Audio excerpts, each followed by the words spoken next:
Hello friends, स्वागत है आपका आज की क्लास में। जैसा कि आप जानते ही हैं कि हमारा मध्यकालीन भारत का मुगल साम्राज्य का टॉपिक चल रहा है, जिसमें हमने शाहजहां तक के शासकों को कंप्लीट कर लिया है। अगर आपने वो वीडियोस नहीं देखी हैं, तो आप हमारे चैनल की प्लेलिस्ट में जाकर देख सकते हैं। आज की इस वीडियो में हम औरंगजेब के बारे में डिटेल से करेंगे। तो चलिए शुरू करते हैं हमारी आज की वीडियो। औरंगजेब औरंगजेब का शासनकाल 1658 से 1707 ईस्वी तक था। इसको आगे पढ़ने से पहले हम थोड़ा सा इसके बारे में जान लेते हैं। मुहिउद्दीन मोहम्मद, की मुख्यतः औरंगजेब या आलमगीर के नाम से जाना जाता है, जो कि उसे मुस्लिम प्रजा द्वारा दिया गया नाम था, जो कि एक शाही नाम था, जिसका मतलब है विश्व विजेता। यह मुगल वंश का छठा व अंतिम सफल शासक था। उसने 1658 से लेकर 1707 ईस्वी तक शासन किया। औरंगजेब ने भारतीय उपमहाद्वीप तक पर लगभग आधी सदी तक शासन किया। वह अकबर के बाद सबसे लंबे समय तक शासन करने वाला मुगल सम्राट था। औरंगजेब के शासनकाल में मुगल साम्राज्य अपने विस्तार के चरमोत्कर्ष पर था। औरंगजेब की मृत्यु के बाद मुगल साम्राज्य सिकुड़ने लगा। वह गैर मुस्लिमों पर शरीयत लागू करने वाला पहला मुस्लिम शासक भी था। अब हम देखते हैं कि औरंगजेब का जो जन्म था वो कब हुआ था। औरंगजेब का जन्म 3 नवंबर 1618 को दोहद, गुजरात में हुआ था। औरंगजेब के माता-पिता। औरंगजेब के जो पिता थे उनका नाम शाहजहां था और उनकी माता का नाम अर्जुबंद बानो बेगम था। यहाँ पे गलत टाइप हो गया है। इसका नाम था अर्जुबंद बानो बेगम, जो कि मुमताज महल के नाम से प्रसिद्ध है। वह अपने माता-पिता की छठी संतान था और उसके पिता उस समय गुजरात के सूबेदार थे जब वह औरंगजेब का जन्म हुआ था। वह अपने माता-पिता की छठी संतान था और वह तीसरा पुत्र था। जब जून 1626 ईस्वी में उसके पिता शाहजहां ने विद्रोह कर दिया, तो वह उसमें असफल रहता है। तो नूरजहां औरंगजेब और दारा शिकोह को जहांगीर के लाहौर वाले दरबार में बंदी बनाकर रख लेती है। 26 फरवरी 1628 में जब शाहजहां को मुगल सम्राट घोषित कर दे दिया जाता है, तो औरंगजेब आगरा के किले से में अपने माता-पिता के साथ रहने के लिए लौट आता है और यहीं पर औरंगजेब ने अरबी और फारसी की औपचारिक शिक्षा प्राप्त की। औरंगजेब का राज्याभिषेक। जो औरंगजेब का राज्याभिषेक था, 2 बार हुआ था। इसका कारण यह था कि औरंगजेब अपने भाइयों के विरुद्ध युद्ध लड़ रहा था, जिसे कि उत्तराधिकार का युद्ध भी कहा गया है। सामूगढ़ की विजय के बाद और आगरा पर अधिकार करने के बाद औरंगजेब ने 31 जुलाई 1658 ईस्वी में दिल्ली में अपना प्रथम राज्याभिषेक करवाया। इसके बाद औरंगजेब अपने भाई दारा शिकोह से संघर्ष कर रहा था और अंत में वह दारा शिकोह को देवराई देवराई के युद्ध में पराजित कर देता है और उन्हें 15 जून 1659 ईस्वी में दिल्ली में वह दोबारा से राज्याभिषेक करवाता है। औरंगजेब के गुरु का क्या नाम था? औरंगजेब के जो गुरु थे उनका नाम मीर मोहम्मद हकीम था। ये इनके गुरु थे। औरंगजेब की मृत्यु। औरंगजेब की मृत्यु 1707 में अहमदनगर के पास हुई थी। औरंगजेब का जो मकबरा है वो औरंगाबाद जिले के खुलदाबाद नामक शहर में है। औरंगजेब की पत्नियां। 18 जून 1667 ईस्वी में औरंगजेब का विवाह फारस घराने की राजकुमारी दिलराज बानो बेगम, जिसे रबिया उद दौरानी की उपाधि दी गई थी, से हुआ। वह औरंगजेब की पहली पत्नी थी। इसके अतिरिक्त औरंगजेब की जो पत्नियां थी, नवाब बाई, औरंगाबाद महल और उदयपुरी महल, ये उनकी पत्नियों के नाम थे। औरंगजेब 1778 ईस्वी में अपनी पत्नी राबिया उद दौरानी की याद में बीबी का मकबरा बनवाता है, जो कि औरंगाबाद में स्थित है। इसकी आकृति बिल्कुल ताजमहल जैसी है और उसे द्वितीय ताजमहल भी कहा जाता है। औरंगजेब ने दिल्ली में लाल किले में जो मोती मस्जिद है उसका निर्माण 1659 से 1660 ईस्वी में करवाया और इसमें सफेद संगमरमर का उपयोग किया गया है। आगे हम उसके बच्चों के नाम देख लेते हैं। उसके पुत्रों के नाम पहले देखते हैं। मोहम्मद आजम शाह, मोहम्मद सुल्तान, बहादुर शाह प्रथम, मुग एक है सुल्तान मोहम्मद अकबर, मोहम्मद कामबख्श कामबख्श है। उसकी पुत्रियों के नाम थे जेवुन्निसा, जिनतुन्निसा, बदरुन्निसा, जबतउन्निसा और मेहरुन्निसा। औरंगजेब की उपाधियां। 15 वर्ष की आयु में एक बार आगरा में कुछ हाथियों ने हमला कर दिया था, जिसमें प्रजा में भगदड़ मच गई इससे, और औरंगजेब ने बड़ी ही बहादुरी के साथ इन हाथियों से मुकाबला किया।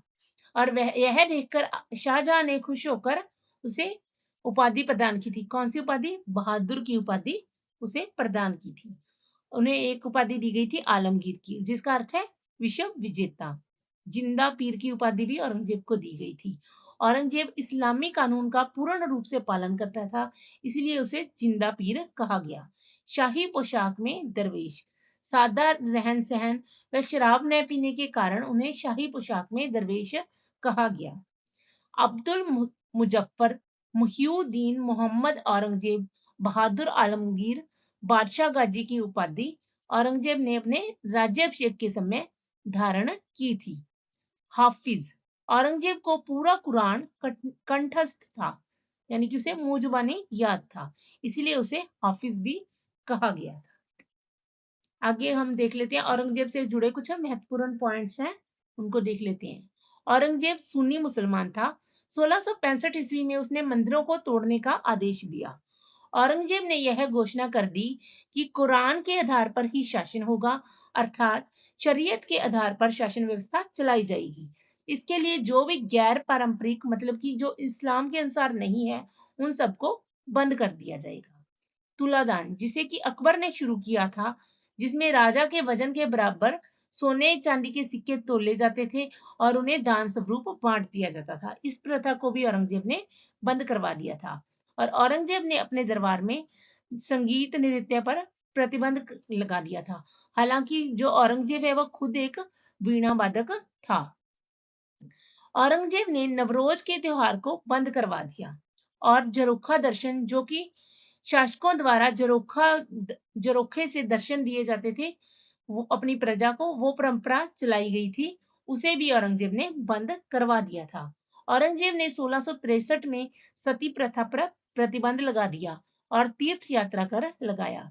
इससे पहले अकबर ने भी सती प्रथा को बंद कराने के प्रयत्न किए थे, लेकिन औरंगजेब ने इसे पूर्णतः बंद करवा दिया। आगे है 1679 ईस्वी में औरंगजेब ने हिंदुओं पर पुनः जजिया कर लगाया। औरंगजेब ने सिक्कों पर कलमा खुदवाया जाता था, जो उसे बंद कर दिया, और उसने सिजदा और पेबोज की प्रथाएं थी, उनको भी प्रतिबंधित कर दिया, क्योंकि ये सभी प्रथाएं थी जो वो इस्लाम की मान्यताओं के विपरीत थी। औरंगजेब ने मुहत्सिब नामक धर्माधिकारी की नियुक्ति की, जिसका कार्य था कि समाज में यह देखना कि आम जनता है जो धर्म के अनुसार चल रही है या नहीं चल रही। उसने मुगल सेना में हिंदुओं को काफी जगह दी और पूरे मुगल शासन के दौरान इतने हिंदू सेनापति किसी अन्य जो मुगल शासक था उसके शासनकाल में नहीं थी। उन्होंने हिंदुओं की संख्या कितनी थी उनकी सेना में? 33%। अकबर, जहांगीर, शाहजहां, इन सभी ने संगीत, चित्रकला, नाच गान सबको प्रोत्साहन दिया और अपने दरबार का एक अंग बना लिया था, परंतु औरंगजेब ने इन सबको बंद करवा दिया था। औरंगजेब ने सामाजिक प्रथाएं, जैसे कि समाज में जो वैश्यालय शहरों के पास चलाए जाते थे उन्हें बंद करवा दिया, और वैश्यावृत्ति करने वाली जो महिलाएं थी उन्हें विवाह करने के लिए कह दिया। अगर वो विवाह नहीं कर सकती तो या वो अपना व्यवसाय छोड़ दें। प्रमुख विद्रोह और विजय अभियान। औरंगजेब ने इन सभी नीतियों की वजह से उन्हें कई विद्रोहों का सामना करना पड़ा। इसके अलावा उसने साम्राज्य विस्तार के लिए बहुत सी विजयें भी हासिल की। सबसे पहले है जाटों का विद्रोह। इसमें पहला संगठित विद्रोह हुआ था वो गोकुल का। यह औरंगजेब के खिलाफ किया गया पहला संगठित विद्रोह था, जो कि दिल्ली और आगरा के जाटों ने किया था। जाटों ने यह विद्रोह स्थानीय जमींदार गोकुल के नेतृत्व में 1669 ईस्वी में औरंगजेब के खिलाफ किया था। इस विद्रोह को पूरी तरह से नहीं दबाया जा सका था, जाट लगातार मुगल शासन के विरुद्ध संघर्ष कर रहे थे। यह विद्रोह किसानों, मजदूर वर्ग और काश्तकारों ने मिलकर किया था और इसमें सामंतों का हाथ था। यह विद्रोह आर्थिक परिस्थितियों को लेकर हुआ था। 1670 ईस्वी में तिलपत के युद्ध में हसन अली खान जाटों के विद्रोह को समाप्त कर दिया था और गोकुल को बंदी बनाकर उन्हें मार दिया था। आगे है दूसरा संगठित युद्ध। गोकुल के बाद 1685 ईस्वी में जाटों का दूसरा संगठित विद्रोह राजा राम के नेतृत्व में हुआ। इस विद्रोह में जाटों ने छापेमार युद्ध नीति अपनाई और लूटमार मार भी की। राजा राम ने जब देखा कि जब औरंगजेब है वो धार्मिक कट्टरता का परिचय दे रहा है, तो हम भी उसी प्रकार का परिचय देंगे। इस प्रकार उसने औरंगजेब को छुड़ाने के लिए और उसे दुख बचाने के लिए अकबर की जो कब्र थी उसको खुदवाया और उसकी हड्डियों को बाहर निकालकर उन्हें जला दिया था। इस घटना के बाद औरंगजेब बहुत दुखी हुआ और उसने राजा राम की भी हत्या करवा दी। राजा राम की हत्या के बाद उसका जो भतीजा था चूनामन, उसने जाटों के विद्रोह का नेतृत्व किया। हालांकि औरंगजेब की मृत्यु 1707 ईस्वी में हो जाती है, तब तक जाट छोटे मोटे रूप से विद्रोह में शामिल होते रही। इस विद्रोह को कभी भी पूरी तरह से नहीं दबाया जा सका। हालांकि राजा राम की मृत्यु के बाद यह जो विद्रोह था काफी हद तक सीमित हो गया था कि वो कुछ ही क्षेत्र में रह गया था। सतनामियों का विद्रोह या फिर उसे मुंडिया विद्रोह भी कहा जाता है। सतनामी वास्तव में हिंदू थे। 1672 ईस्वी में नारनौल और महेंद्रगढ़ के आसपास के भूभाग पर रहने वाले सतनामियों द्वारा विद्रोह कर दिया गया था, जिसका नेतृत्व किसने किया था? वीरवान ने। सतनामी औरंगजेब के विरुद्ध वीरता से लड़ रहे थे। इन्होंने इस्लामी व्यवस्था के विरोध में विद्रोह कर दिया, परंतु औरंगजेब ने इस विद्रोह को बड़ी ही आसानी से दबा दिया था। सतनामियों को मुंडिया कहा जाता था क्योंकि वह हमेशा अपने बालों को मुंडवा कर रखते थे। आगे है सिख विद्रोह। सिख विद्रोह पूरी तरह से धार्मिक विषय के संबंध में था। सिखों ने अपनी सेना बनाई और इस्लामी धार्मिक व्यवस्था के विरोध में विद्रोह किया, परंतु औरंगजेब ने इस विद्रोह को बड़ी ही आसानी से दबा दिया। इस समय सिखों के 9वें गुरु गुरु तेग बहादुर जी थे। उन्होंने यह प्रयास किया कि अगर हम गुरु तेग बहादुर को इस्लाम धर्म स्वीकार करवा देते हैं, यहाँ पे स्वीकार करवा देते हैं तो सारा सिख संप्रदाय स्वयं ही इस्लाम धर्म स्वीकार कर लेगा। उसने सिखों के 9वें गुरु गुरु तेग बहादुर जी को इस्लाम धर्म स्वीकार करने के लिए बुलाया, परंतु गुरु तेग बहादुर जी ने उसके इस प्रस्ताव को अस्वीकार कर दिया और विद्रोह कर दिया उन्होंने। इस पर उन्हें पकड़कर दिल्ली ले जाया गया और दिल्ली में शीशगंज के पास 1675 ईस्वी में गुरु तेग बहादुर जी के सर को अलग कर दिया गया। इससे पहले सिख गुरु को 5 दिनों तक गंभीर यातनाएं दी गई और उनके जो सहयोगी थे उन्हें भी गंभीर यातनाएं दी गई और उनकी भी हत्या करवा दी गई थी। इसके बाद सिखों के 10वें गुरु और अंतिम गुरु थे जो गुरु गोविंद सिंह जी ने भी औरंगजेब के विरुद्ध विद्रोह कर दिया। उनके खिलाफ बहुत सी लड़ाइयां लड़ी और इसी बीच विद्रोह में उनका पूरा परिवार एक दूसरे से बिछड़ गया और उनके पुत्र भी उनसे अलग हो गए और उसकी उनकी बाद में हत्या कर दी गई। लेकिन फिर भी उन्होंने कभी भी औरंगजेब की अधीनता को स्वीकार नहीं किया। 1682 ईस्वी में औरंगजेब दक्षिण की तरफ चला जाता है और सिख उत्तर भारत में अपना विद्रोह जारी रखते हैं। 1707 में औरंगजेब की मृत्यु हो जाती है और बाद में बहादुर शाह जफर के समय सिखों और मुगलों के बीच एक समझौता हो जाता है। आगे है मराठा विद्रोह। मराठा दक्षिण भारत की एक मेहनती जाति थी। बीजापुर और गोलकुंडा के शासन में उसका बहुत ही महत्व था। बीजापुर के मुस्लिम शासक इब्राहिम आदिल शाह के शासनकाल में मराठे प्रमुख पदों पर तैनात थे। इसके बाद मराठों का विस्तार शिवाजी के माध्यम से शुरू हुआ, जो कि दक्षिण भारत के महाराष्ट्र में आरंभ हुआ।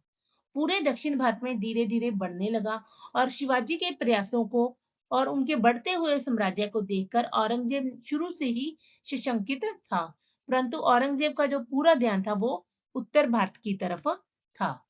औरंगजेब ने राजपूत राजा जयसिंह को शिवाजी के साथ संधि करने के लिए भेजा। उनके बीच कौन सी संधि हुई थी? पुरंदर की संधि हुई थी। उस पुरंदर की संधि के बारे में जान लेते हैं और उनकी जो शर्तें थी वो भी देख लेते हैं आगे। शिवाजी और जयसिंह के बीच जून 1665 ईस्वी में पुरंदर की संधि होती है, जो कि बहुत ही महत्वपूर्ण है। इस संधि के अनुसार शिवाजी को अपने किले मुगलों को देने पड़ते हैं और इसमें औरंगजेब की प्रतीकात्मक जीत हो जाती है। शिवाजी को औरंगजेब की अधीनता स्वीकार करनी पड़ी। आगे राजा जयसिंह और शिवाजी द्वारा जीते गए 35 किलो में से जो 23 किले थे वो मुगलों को पुनः लौटा दिए गए। इस संधि के तहत शिवाजी के बड़े पुत्र संभाजी को औरंगजेब के दरबार में भेजा गया और उसे 5,000 का मनसब प्रदान किया गया। राजा जयसिंह शिवाजी को औरंगजेब के दरबार में चलने के लिए प्रार्थना करता है तथा मुगल सत्ता से रियायत दिलाने के लिए आगरा में आमंत्रित करता है। 22 जून 1666 में शिवाजी आगरा के किले में दीवाने आम में उपस्थित हुए। उन्हें औरंगजेब ने आगरा स्थित जयपुर भवन में जो था नजरबंद कर दिया और बाद में जयसिंह के बेटे राय सिंह की मदद से जो शिवाजी है वो भागने में सफल हो जाते हैं और उन्होंने दक्षिण जाकर पुनः मुगल सेना से युद्ध किया और कई किलों को दोबारा से जीत लिया। शिवाजी के पुत्र संभाजी ने शिवाजी की मृत्यु के बाद मुगलों से संघर्ष जारी रखा, परंतु 1689 ईस्वी में वह अपने मंत्री कवि कलश के साथ पकड़ा गया और 1689 ईस्वी में उनकी मृत्यु हो गई। आगे है राजपूतों का विद्रोह। राजपूत शासक अकबर के शासनकाल में मुगलों के मित्र थे, लेकिन औरंगजेब के समय तक आते आते उनकी धार्मिक कट्टरता सामने आई और राजपूत मुगलों से दूर होने लगे। मारवाड़ और मेवाड़ ने मुगलों के विरुद्ध विद्रोह कर दिया क्योंकि मुगल उनकी धार्मिक कार्यों में हस्तक्षेप करने लगे थे। साथ ही औरंगजेब की कठोर नीति के कारण मारवाड़ और मेवाड़ ने विद्रोह कर दिया, लेकिन औरंगजेब ने इन दोनों के विद्रोह को भी दबा दिया और दोनों पर विजय प्राप्त कर ली। आगे है शहजादा अकबर का विद्रोह।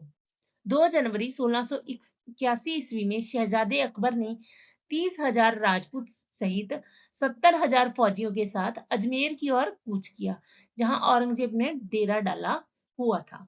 मारवाड़ के सुरक्षित जो राज दुर्गादास राठौर और मेवाड़ के शासक के सहयोग से अकबर ने 11 जनवरी 1681 ईस्वी में अपने आप को स्वतंत्र घोषित कर दिया। राजपूत उसका साथ देते हैं। यही कारण था कि औरंगजेब ने एक खत लिखवाया। उसमें इस खत में लिखा था कि तुम बहुत अच्छा काम कर रहे हो अकबर, तुम राजपूतों के साथ मिलकर उनको हमारे खिलाफ भड़का रहे हो और हम राजपूतों को बारी बारी से मार रहे हैं। यह चिट्ठी जब औरंगजेब की जो चिट्ठी है वो राजपूत खेमे में फैला दी जाती है, जो कि औरंगजेब की एक चाल थी। इस पर राजपूत औरंगजेब की चाल में फंस जाते हैं। उन्हें लगा कि अकबर एक रणनीति के तहत राजपूतों से आकर मिल गया है और गुप्त रूप से वह हमारा शत्रु है और वह औरंगजेब से मिला हुआ है। अकबर भागकर शिवाजी के पास चला जाता है। उस समय वहां पर उनके पुत्र संभाजी थे। संभाजी ने अकबर को अपना संरक्षण प्रदान किया। औरंगजेब अकबर का पीछा करते हुए मराठा क्षेत्र पहुंचता है और अपने जीवन के अंतिम वर्ष वह दक्षिण भारत में ही व्यतीत करता है। अकबर फारस चला जाता है क्योंकि मराठे पराजित होने लगे थे और फारस के शासक अकबर को संरक्षण प्रदान करते हैं और अकबर बहुत समय तक वहीं रहता है और वहीं पर अकबर की मृत्यु हो जाती है। दक्षिण भारत विजय। 1682 में औरंगजेब ने दक्षिण भारत जाने का निश्चय लिया। औरंगजेब की दक्षिण विजय का मुख्य उद्देश्य साम्राज्य विस्तार करना था। सबसे पहले उसने बीजापुर का अभियान किया था 1685 से 86 में। दक्षिण भारत में औरंगजेब ने मराठों से संघर्ष किया और इसके बाद उसने बीजापुर से संघर्ष किया। उसे बीजापुर का सुल्तान आदिल शाह था उस समय। औरंगजेब ने उससे पराजित कर दिया और उसके किले पर भी अधिकार कर लिया और इसे 1 लाख वार्षिक पेंशन देकर बीजापुर को मुगल साम्राज्य में मिला लिया। आगे है गोलकुंडा का अभियान, जो कि 1686 से 87 में हुआ था। इस समय गोलकुंडा पर अबुल हसन का शासन था और उसकी जो वास्तविक शक्ति थी उसके मंत्री मदत्रा के हाथों में थी, क्योंकि अबुल हसन एक विलासी और निकम्मा शासक था। गोलकुंडा ने मुगलों के विरुद्ध बीजापुर के शासन शक की सहायता की थी। औरंगजेब सीधे युद्ध द्वारा गोलकुंडा को नहीं हरा पाता, तो उसने विश्वासघात करके दुर्ग में प्रवेश किया, अबुल हसन को बंदी बनाकर दौलताबाद के किले में रखा और उसे 50,000 वार्षिक पेंशन देकर गोलकुंडा को भी अपने साम्राज्य में मिला लिया। इस प्रकार जो दक्षिण भारत के प्रमुख विरोधी थे, उन सबको दबाने में औरंगजेब सफल रहा। परंतु एक कहावत यह भी है कि दक्षिण भारत औरंगजेब के लिए कब्रिस्तान सिद्ध हुआ। वह अपने अंतिम वर्ष वहीं पर फंसकर रह गया, उसे उसकी सीमित ही करता रह गया। उत्तर भारत की ओर वह ध्यान नहीं दे पाता है, जिसके कारण जैसे ही औरंगजेब की मृत्यु हुई, तो मुगल साम्राज्य के पतन का दौर आरंभ हो गया। हाँ, तो फ्रेंड्स, आज की इस वीडियो में हमने औरंगजेब के बारे में डिटेल से पढ़ लिया है। हमारी आगे आने वाली वीडियो में हम इसी से रिलेटेड एमसीक्यूज करेंगे।